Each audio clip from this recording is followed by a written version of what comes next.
Nesse momento de pandemia, nós vamos falar sobre depressão e ansiedade e o que pode ser feito para minimizar os danos que essas doenças podem causar. Está no ar o Educação.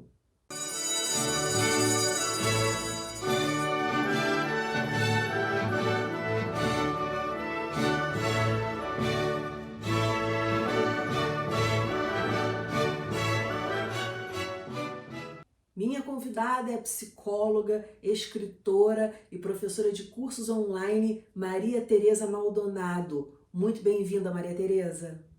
Olá, é um prazer estar aqui gravando em casa, porque eu estou nesse grupo de pessoas que podem e devem ficar em casa e conseguindo arrumar um jeito, né, de estar presente mesmo à distância. Acho muito boa essa possibilidade, então estou muito feliz aqui gravando do meu celular para poder conversar com vocês sobre tipos de situações que a gente está encontrando nesta pandemia. Maria Tereza, que fatores podem levar, nesse momento agora de pandemia, a um aumento no número de casos de depressão e ansiedade? Sim, há um aumento de ansiedade e depressão, que se já eram os problemas mais frequentes antes da pandemia, agora então que a gente está vivendo uma situação completamente inusitada, que a humanidade jamais passou por isso antes, desta forma, e imprevisível. E tudo é incerto, não se sabe, não se conhece, não se sabe em como é que vai se desdobrar essa história toda. Quem já tinha propensão a crise de ansiedade ou períodos de depressão, agora nessa pandemia, essa história se intensifica. Quem não tinha, muitas vezes está agora tendo, por vários fatores, pela incerteza, pelo desemprego que está aumentando, pelo convívio maciço com as pessoas de dentro de casa. Se eram relações conflituosas, fica mais difícil de gerenciar esses conflitos na convivência 24 horas por dia, 7 dias por semana. E a questão das pessoas que estão isoladas dentro de casa, moram sozinhas, são idosas ou não, mas sentem a solidão mesmo com a possibilidade do acesso à tecnologia, de poder conversar com as pessoas pela videochamada, mas como disse uma delas com quem eu conversei, não tem abraço, não tem cheiro, não tem tato, só tem visão e audição. Isso é um sofrimento para muita gente. Sem dúvida, um sofrimento. Como é que o paciente pode identificar que ele está passando por um quadro de ansiedade? As crises de ansiedade, habitualmente, envolvem manifestações corporais. Quando a pessoa não sabe ainda o que é, fica mais assustada ainda porque tem uma sensação até de morte, porque o coração dispara, tem suor frio nas mãos, muitas vezes uma sensação de mão pesada aqui no peito, o desconforto no estômago, dor de cabeça. São vários sintomas que fazem a pessoa se sentir extremamente mal. Agora, é importante saber que eles duram, esses ataques de ansiedade, duram em torno de 20 minutos a meia hora. Aí depois passa. Pessoas que têm isso com mais frequência ou menos frequência, mas há vários recursos possíveis para poder reduzir a intensidade desses ataques ou até mesmo preveni-los. Às vezes é necessária medicação apropriada e muitas vezes é a questão de ter maneiras de descarregar o excesso de tensão, fazer exercícios respiratórios que acalmam, né, e faz a pessoa ficar menos ansiosa e controlar ou impedir que esses ataques floresçam, e as técnicas de meditação, que são extremamente eficazes para poder dar conta dessa questão. Boas dicas.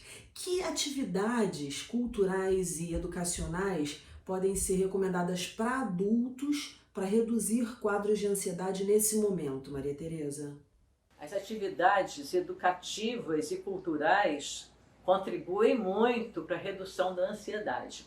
A questão é a seguinte: quanto mais recursos a gente puder juntar para usar no dia a dia, mais espaço para construir um bem-estar, uma certa serenidade, ou seja, viver de uma forma leve em tempos que estão extremamente difíceis e pesados. Atualmente, muitos museus, teatros, programação musical, está uma oferta enorme de conteúdos gratuitos que as pessoas podem acessar, né, pelo celular, pelo computador.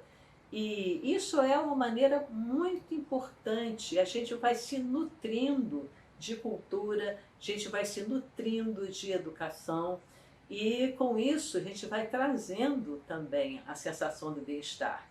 Quando estamos com outras pessoas na casa, ver o que tem de interesse comum para assistir juntos, assistir um show, assistir uma apresentação teatral, visitar um museu, um espetáculo de dança e poder comentar. Quer dizer, essa construção do clima de convívio agradável é extremamente importante nesse período que, inevitavelmente, está todo mundo mais tenso, mais preocupado e mais inseguro. Convívio agradável é tudo, sem dúvida. Agora, como a cultura e a educação podem auxiliar os adolescentes que têm ansiedade nesse momento? Os adolescentes também podem se beneficiar muito de educação e cultura para aliviar os seus quadros de ansiedade. Claro que os adolescentes estão frustradíssimos com essa história do fique em casa, porque justamente nessa época que eles gostam de sair para encontrar com os amigos, para fazer programas juntos, para dar um passeio, para trocar ideias.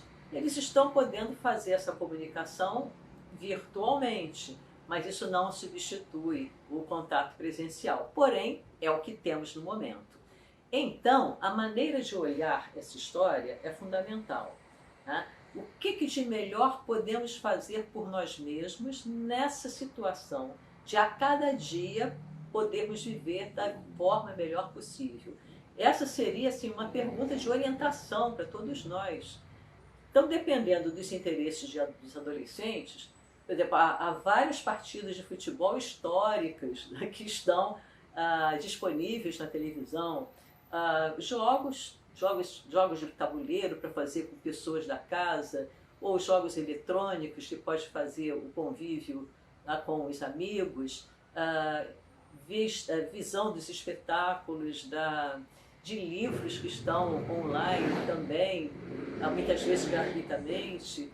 Então, dependendo da área de interesse desses adolescentes, essas atividades culturais e educacionais vão reduzir bastante o nível de ansiedade também.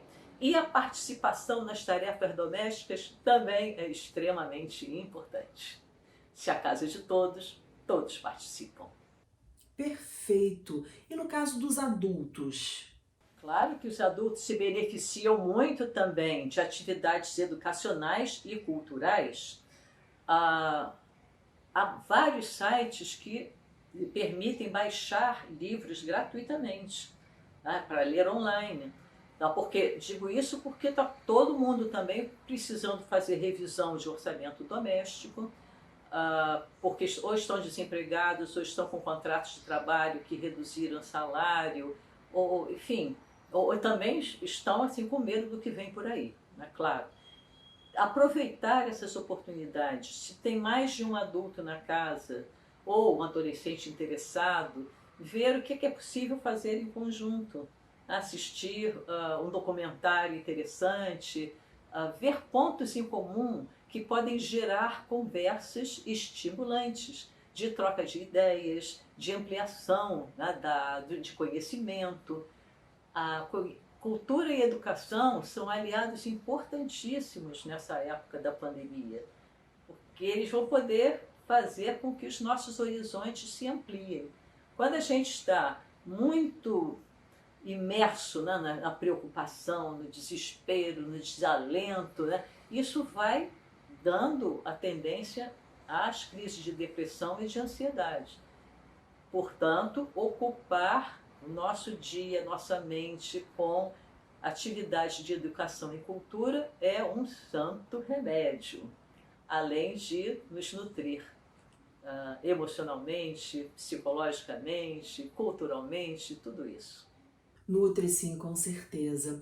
De que forma o uso da internet deve ser controlado para quem sofre com ansiedade?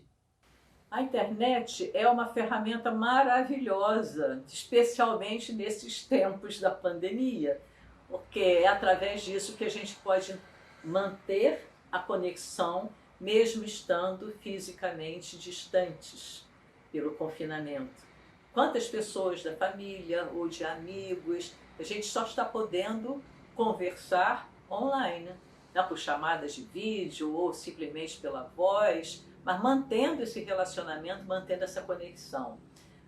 Fora isso, a internet está propiciando assim, um mundo ao nosso alcance, né, de informações, de atividades educacionais, culturais e tudo mais, porém, o excesso de uso não faz bem, tá? Especialmente na questão dos jogos eletrônicos. Então, os adolescentes que estão ali, muitos deles viciados nos games, e horas e horas e horas, e aí esquece de comer, esquece de tomar banho, esquece de dormir. Né? Esse excesso não é saudável, tá? Vai produzir a dependência da tecnologia. Essa diversificação de interesses, né, online e offline, é fundamental. E aí, que outras atividades, que outros talentos podem ser desenvolvidos? Muitos estão descobrindo talentos culinários, por exemplo. Outros estão naquele acordo de convivência de que, se a casa é de todos, todos colaboram, então estão também colaborando com a faxina e tudo mais, fazendo exercícios físicos, atividade física é essencial para a redução da ansiedade também. Então, tudo isso substitui o tempo exagerado da internet. Boas sugestões de substituição, Maria Tereza. Como é que deve ser feito o acompanhamento de pacientes com depressão durante esse momento de pandemia? No acompanhamento de pessoas que estão com depressão, dependendo do grau da depressão, vai precisar de apoio medicamentoso, receitado por um médico, e um trabalho psicoterápico para ir às origens e ao que está trazendo esse estado depressivo. Agora, independente da profundidade, né, da depressão, exercícios físicos, atividade física é remédio, é extremamente importante. Eu estou aqui jogada na cama, não tenho vontade de fazer nada. Tem condição de fazer um compromisso consigo próprio, de todo dia fazer algum tipo de atividade física, uma ginástica em casa, uma dança, uma coisa assim, pelo menos 10 a 15 minutos para começar, porque tudo isso vai agregar ao tratamento necessário de medicação e de psicoterapia. No momento, os consultórios estão fechados, muitos postos de atendimento também de psicoterapia estão fechados, mas há muita gente oferecendo, até mesmo gratuitamente, um atendimento online, emergencial. Tem o CVV, que é o Centro de Valorização da Vida, e vários outros grupos de terapeutas que estão solidariamente oferecendo atendimento às pessoas que estão passando por um agravamento de ansiedade ou de depressão durante esse período da pandemia. Realmente, os atendimentos online podem ajudar muito. Que atividades são recomendadas nesses casos de depressão? Estamos vivendo um desafio gigantesco, então, quais são as atividades ou os recursos fundamentais? Em primeiro lugar, criatividade, para criar uma rotina diferente, necessária para essa época do fique em casa.